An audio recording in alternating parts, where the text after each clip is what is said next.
I picked a fine time to become an American. It was a grey, overcast morning in Oakland, California.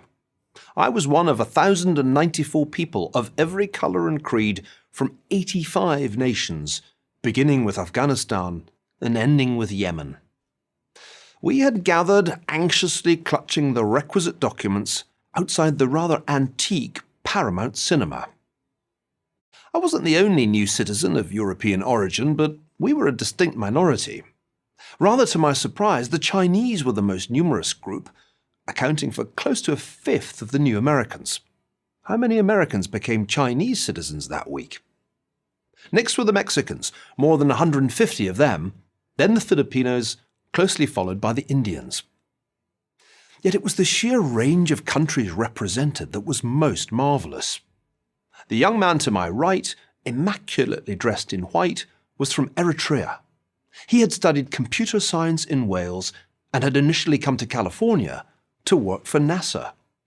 I approach any encounter with US bureaucracy weighed down by dread. So, I wondered, would this be like the Department of Motor Vehicles, famed for its Soviet-style antagonism to the public?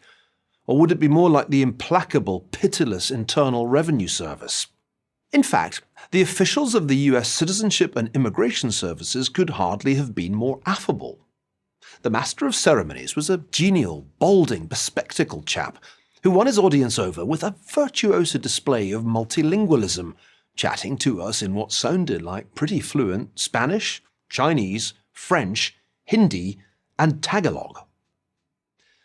Yet this was very far from a multicultural occasion. Quite the reverse.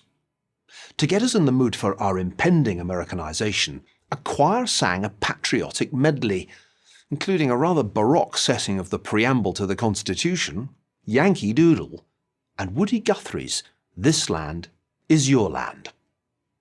Well, that did it.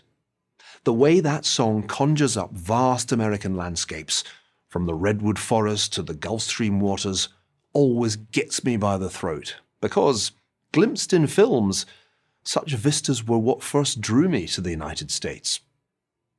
Then came the information about our rights and obligations, specifically our right to vote, our option to obtain a passport, and our inextricable link to the social security system.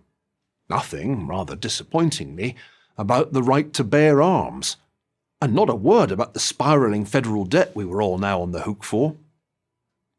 The ceremony then became more stirring.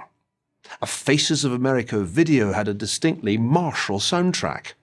We raised our right hands to swear the oath of allegiance, absolutely renouncing all allegiance to any foreign prince, potentate, state, or sovereignty, and swearing to bear arms on behalf of the United States when required by the law. Then we placed our right hands on our hearts to recite the Pledge of Allegiance to the national flag and to the Republic for which it stands, one nation under God, indivisible, with liberty and justice for all. It's heady stuff, even in Oakland on a Thursday morning. And then there he was, the President of the United States himself, much larger than life on the big screen. This country is now your country, Donald Trump told us rather sternly. Our history is now your history, and our traditions are now your traditions. And that wasn't all. You now share the obligation to teach our values to others, to help newcomers assimilate to our way of life. Compare and contrast with the Barack Obama version. Together, we are a nation united not by any one culture or ethnicity or ideology. The grand finale was God Bless the USA, a country music anthem by Lee Greenwood, made famous following the 9/11 terror attacks on New York and Washington. It too was a call to arms. And I'm proud to be an American, where at least I know I'm free, and I won't forget the men who died who gave that right to me.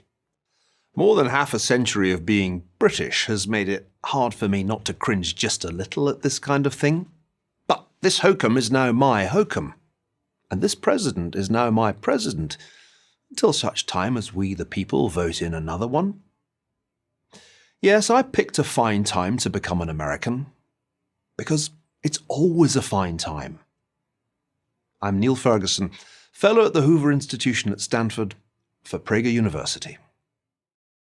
Thank you for watching this video. To help keep PragerU videos free, please consider making a tax-deductible donation.